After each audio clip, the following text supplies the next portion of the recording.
We've done really tremendous work, I think, as a department, our body-worn camera committee and officers participating in the pilot across the board in terms of moving this along. So I wanted to provide you an update. We're very close to getting these out. Just kind of where we left off with your approval on May 3rd. Took a little longer to get some of the pieces done. The actual time frame is in red where we ended up. So we are starting to train tomorrow, actually. And by the end of September, everyone will be trained with the new body-worn cameras, and they will be rolled out and live incrementally throughout the month of September. During October, we'll get our in-car video and interview rooms integrated into that same system as well. So by the end of October, everything's on one platform. So that's a huge benefit and win for everyone. The policy update and completion, that's the policies on our website. And a couple of highlights that I'm going to go over with you tonight. And then certainly I can answer questions throughout the month of September as well, once you've had a chance to maybe review the full policy or take any specific questions today. So in a nutshell, some of the key pieces are that we ended up with sworn members at the rank of lieutenant and below will be equipped and wearing the body-worn cameras. There's activation mechanisms to this, both automatic and manual. Sergeant Aberle is going to pass out some of the body-worn cameras just so you can kind of feel and touch them. If you push the wrong button, you might be recorded. Kidding. Yeah, you won't be recorded. You're good. But that's kind of what they look like, and he'll go through some of the specifics of the automatic triggers. We have a provision in there for a cessation of recording that accounts for, obviously, privacy, things that occur in hospitals and things of that nature. As well as prohibited use by our members, and then review of recorded media files in terms of police critical incidents. I've spoken with both North Dakota BCI and our state prosecutor in terms of our ability with their approval to release certain video after a critical incident within 72 hours. I think those are probably some of the big policy pieces, and again, I'm happy to take specific questions, but I want to show you a video to show you the quality of what this product does. Right away on that screen, you'll see the blurred out piece in the middle. That is the Axon redaction tool that allows us to manually and with faces, you'll see in this video, automatically blur out and redact criminal justice information, people's faces, things of that nature. But you'll kind of see that this is a nighttime video, the quality of it, both video and audio. And then Sergeant Aberle will walk you through some of the triggering mechanisms and talk about that.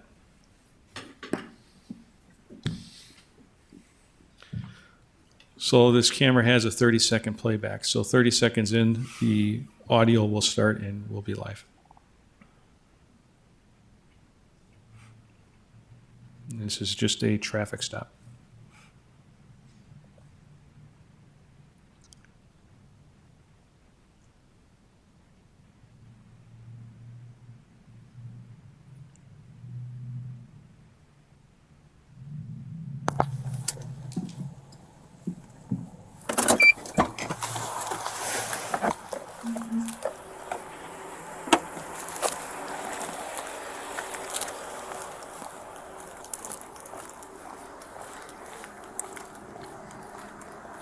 Hi. Do you know why I'm stopping you tonight? My lights were on. Yeah, you don't have headlights or taillights on. Yeah, I just turned them on. Sorry about that. Where are you coming from? I was just coming from NDSU. Okay. My friend has an apartment there. Okay. Do you got an ID and insurance? Yep, I just got my car, so my insurance is on here. Okay. It's just a picture of it. Okay, I'll give this back to you and just hang tight right here, okay?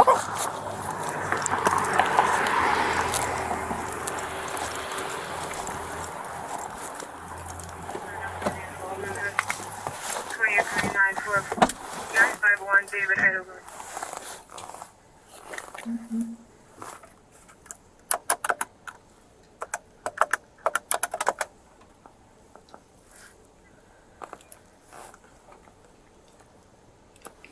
Chief, is the in-car camera on as well?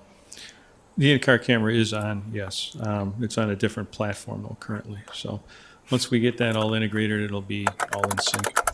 I think one of the things that you can see here is the clarity in low light conditions, and obviously for our use in terms of identifying people or recognizing them without the redaction, that would be very good as well. So this pretty much just ends up. If I can get my mouse over there. Okay. So that's what that looks like. Obviously, in the daytime is even better in terms of quality, but that's the kind of stuff that we'll be able to produce. It's going to be extremely beneficial for the department, I think, and for the community.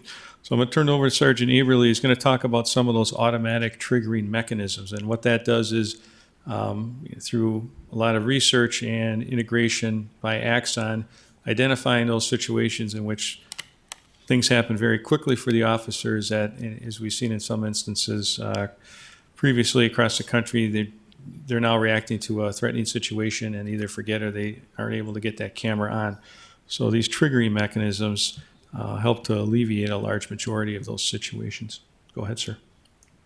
Okay, so I'm going to place these back up here just so you each can hear and see what will happen. I'll point them out where. So the triggers on here, that we have two different ones that will work right now. We have the one where if a taser, our new taser 7s are drawn and are turned on, it will activate the cameras automatically. It will actually activate a camera anywhere up to 200 feet within signal on a Bluetooth signal. That same thing will happen when we draw a firearm as well. It sends out that signal. So as a test, all right, so as the taser, I'll do it over here. And if you hear that, that just activated the camera. So as the chief said, that's one of a fail-safe that will help us, an officer responding to a situation where they don't have necessarily time to think about that body camera. They can activate it this way. That signal goes out for about 30 seconds. So any body camera that comes within that area will activate, again, firearm or taser. Once we get the new squad car ones, we will have those two, plus we will have the lights and sirens and the rifle rack that will also activate both cameras. Same type of signal. And what's the manual and how do you manually turn it on otherwise? I'll show them how to push, how you turn it on. Sure. So they're recording right now. Basically, if you see in the video that officer turns it on, I don't know if you can quite see it, but if you see her, she reaches up and goes towards her chest. So same thing, it's ready, it's turned off right now. I reach up, double push, and the record, and it comes on. Very simple, very easy. And then is it you turn it off if you're in a house and there's stuff going on that you want children videoed, or what is that rule in the house? Sure. So there's a number of provisions that allow the officers to turn it off to safeguard personal privacy, but there'll be a lot of times when the camera's running for investigative purposes as well. So they have the ability to do that, but 9 times out of 10, the camera's going to be on in most everything that we do. We've also provided draft policy and had discussions with our hospital associations here as well, and this is a very standard in-use policy across the country, and have dealt with this previously in terms of healthcare providers. No issues with that, and obviously the officers would turn it off when there's medical or mental health discussions or privacy issues in a facility such as that. So all of that is contained in the policy.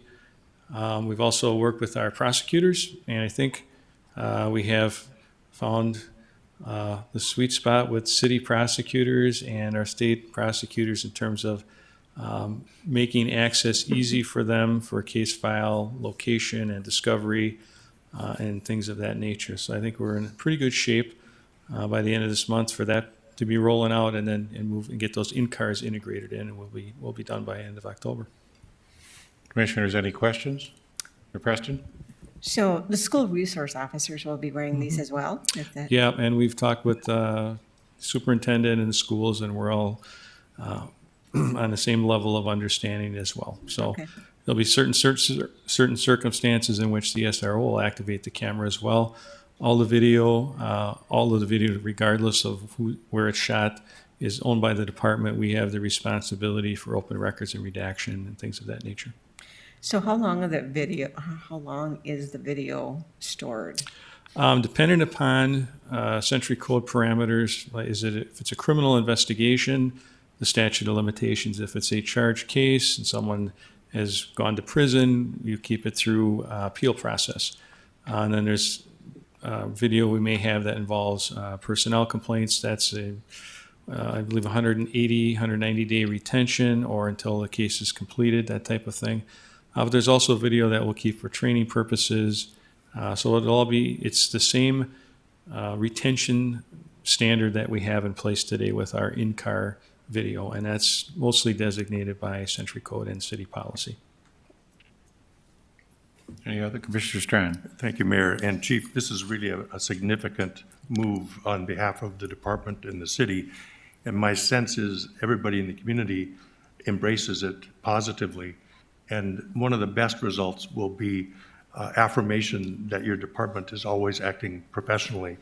And I'm guessing that will bear out in time. A question I have about policies going forward is just I'm curious. In Aurora, Colorado, with the Elijah McLean case, it's been recently surfaced that some of the officers actually removed their body cams and threw them on the ground. Do you have prohibitions for that or ways to make sure that that doesn't happen in our own department? Absolutely. That would be a violation of department policy. And so it would be investigated and appropriate action taken. But I think to assuage the concern about it, I wouldn't put up with that. And absent some very good reason why that happened, and I can't think of one, that kind of conduct wouldn't be accepted. And this has happened in other cities. When Chicago first got theirs, the cops were throwing them on the roof of the district station. So, it's really not an option, but I can tell you that by and large from the department, there's huge support for this. I think most of the cops are anxiously waiting for this technology to be with them. So I think you're right. This will prove to be very beneficial for everybody. Thank you, Chief.